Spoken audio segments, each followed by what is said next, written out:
शेतकऱ्यांना कर्जमाफी पाहिजे. देवेंद्र फडणवीस अजिबात देणार नाहीत. शेतकऱ्यांना शक्तिपीठ महामार्ग नको आहे. देवेंद्र फडणवीस जाणीवपूर्वक लादणार आहेत. कारण शक्तिपीठ महामार्ग हे अदानीची गरज आहे. अदानीच्या सिमेंटच्या फॅक्टऱ्या चालल्या पाहिजेत. त्याच्या आजूबाजूला घेतलेले भाजपांच्या नेत्यांचे जमिनीला चांगले भाव आले पाहिजेत.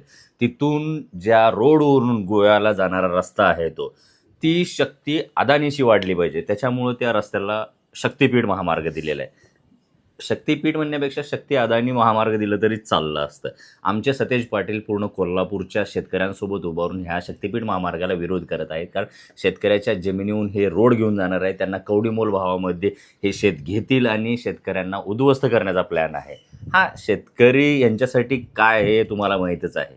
कित्येक शेतकरी मरतात त्याच्यावरती यांच्या तोंडातून शब्दसुद्धा येत नाही. पण अदानीने सांगितलं की हजारो शेतकऱ्याच्या छाताडावर उभारून हे महामार्ग बनवलं जाणारच आहे.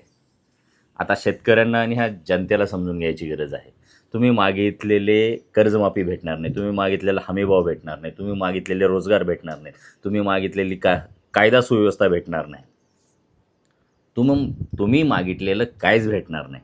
फक्त अदानी मागितलेलं सगळं भेटेल. विचार कराल. थँक्यू.